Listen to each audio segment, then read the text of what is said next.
My name is Peter Pagnatti. I'm a registered nurse psychotherapist with Health Sciences North in Sudbury, Ontario, and I'm part of the early intervention psychosis team. I see it as a lot of the youth coming in have used it, and they've had struggles with it.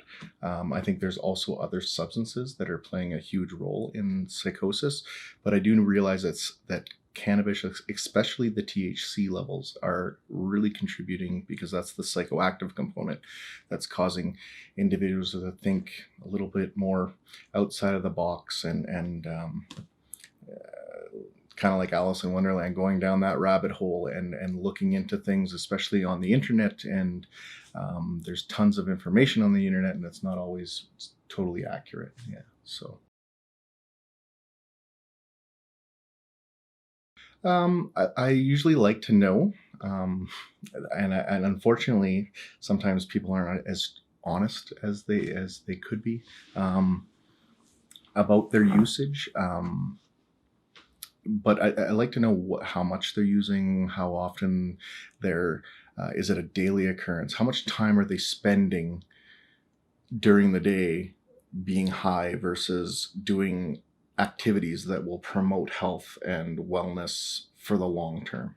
I think it's really important to work with the youth to figure out, like, what is it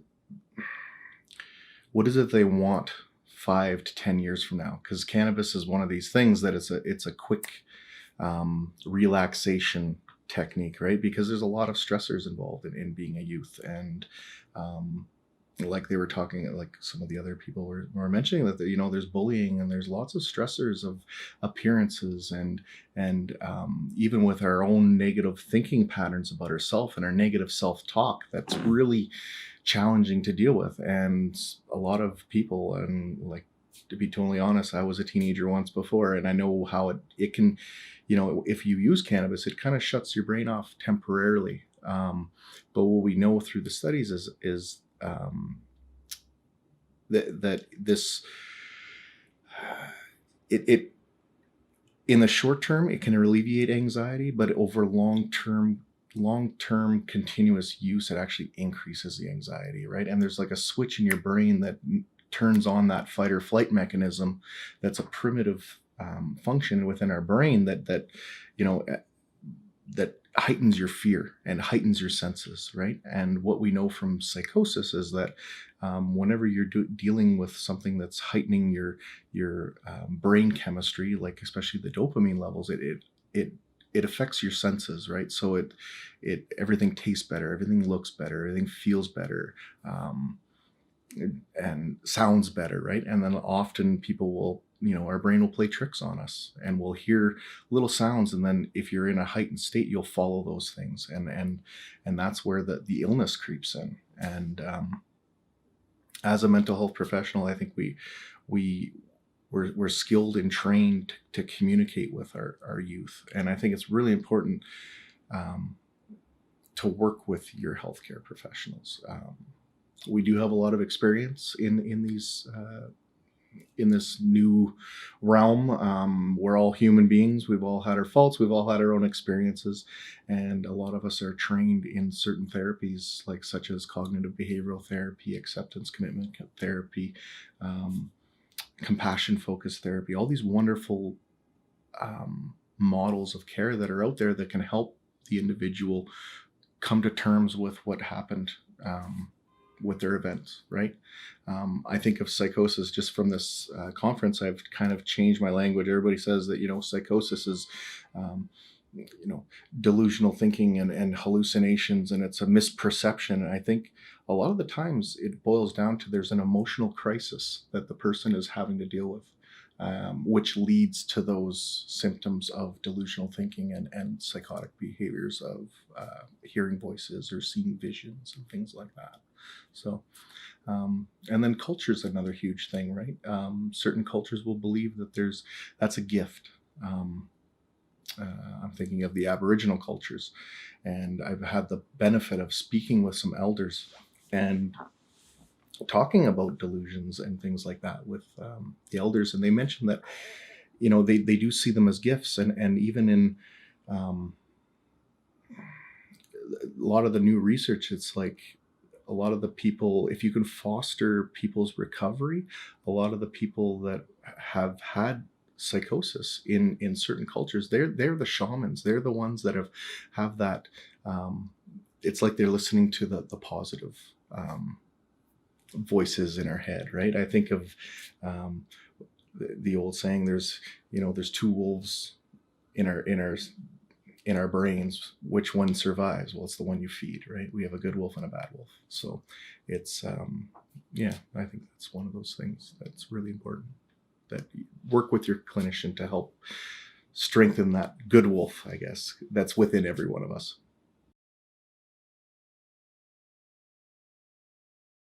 I think I think it's educating yourself on how the substance works.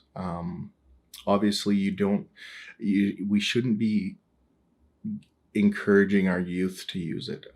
We know that our brains aren't fully developed till at least 25.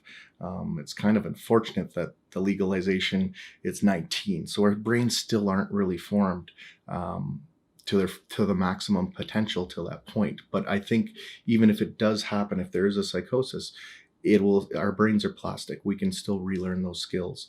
I think also it's important to know. To like be very cautious with the edibles, because it reacts differently, right? We all have different cannabinoid systems within our bodies, and our bodies are all going to react differently to that. So there's genetics plays a role, life situations, there's all kinds of things. So really be cautious when you're using.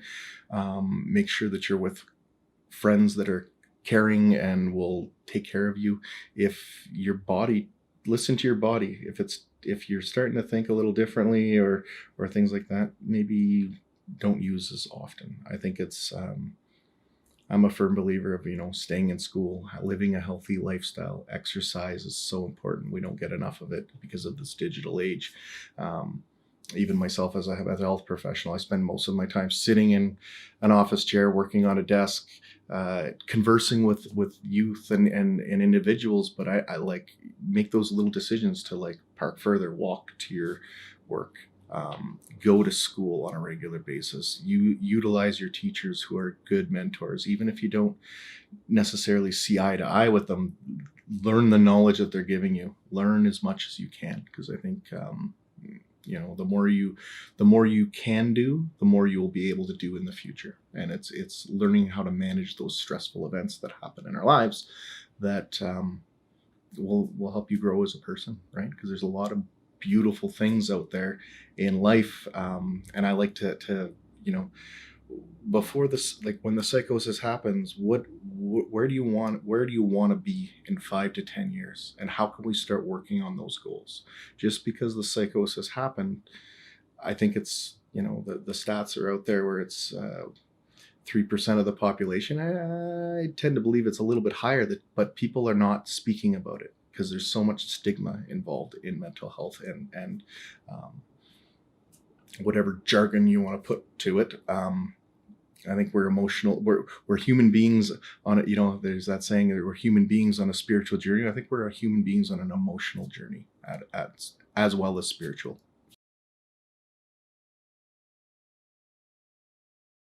This comes from compassion focused therapy, and it was something I learned from a very wise mentor of mine who was a supervisor, and Dr. Silverstein Turch. I'll give a throw out to her, and she learned that it's, depression is kind of thoughts of the past, and things are, life is hard and bad things are going to happen to us.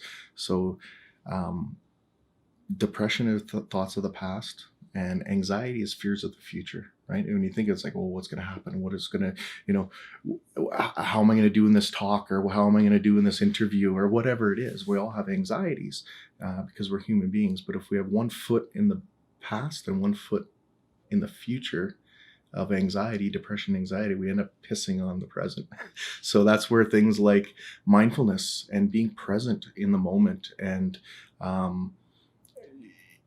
owning as much responsibility as you can. So just making your bed every day, brushing your teeth, going to school, making your lunch, preparing for the day, enjoying conversations with people, whether it's teachers or a classmate in school. I think a lot of individuals going to college, there's that anxiety. Everybody's anxious, and we always sit next to the person that we're comfortable with. But if you're going there by yourself, remember that person next to you is a human being too, and they're probably just as anxious as you are. So just say hello and share a moment with each other, and be kind and compassionate to one another. And does that make sense? And then just continuously strive to better ourselves as human beings. Yeah, I know it sounds kind of fluffy, but that's what I think life is all about. I know. I was in a talk with a psychiatrist, a brilliant man, and he was talking about happiness. And he said that he's been in psychiatry for over 40 years, and he's still yet to come up with the definition of happiness. What is that? And it kind of struck a nerve with me, and it's not a nerve, but it made me think of like what is happiness. And I look at, if your substances can send you in a spiral of downward depression, right? We use I'm a cognitive behavioral therapist by trade, so we use the cognitive model. You have a situation, you have thoughts, behaviors, and emotions that all play a role on each other. And when people use cannabis, it's like, I'm really, really anxious, but then I use cannabis and it makes me feel good, but then I sober up and then I'm anxious again because I haven't dealt with whatever situation it is. So I think when you start working on yourself and what is it that you really want, and what do you want for your future? What do you want for yourself? What kind of human being and person do you want to be? What kind of Canadian you want to be? It creates this upward spiral. So I don't know. I almost think happiness is a continuous cycle of. I almost got to think about this. I don't know how to say this in words, but it's a continuous cycle of continuously improving your actions along with your ideals or goals in an upward motion, and having a good sense of community and support around you. And that's about it. There's so much stigma associated with mental health, and I think there's wonderful programs like the Epion and EPI programs within our communities that are very skilled at. It's a wraparound model, so we want to involve the families. We want to, and there's a new like we have a new program called Navigate, and everyone has a role. So we have the people that welcome you into the program, but work with your clinicians to help learn those coping skills, right? And there's peer support networks that are out there.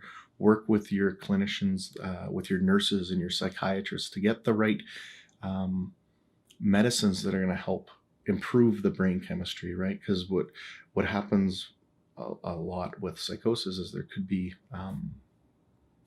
imbalance in the brain chemistries, especially dopamine and serotonin, and those medicines that are out there, they go and they regulate them and they bring them back down to like almost a homeostasis, so you can start living your life again and start those little things. So work with your EPI teams, and they're usually social workers, registered nurses, psychiatrists, occupational therapists, and just be honest with yourself and be honest with your healthcare teams, and even your GPs, and because we can't really help if we don't get the full information, right? It's not that we don't want you to smoke cannabis. Obviously we don't, but if you're going to choose to, at least let us know. Let's look at reducing how much is being used.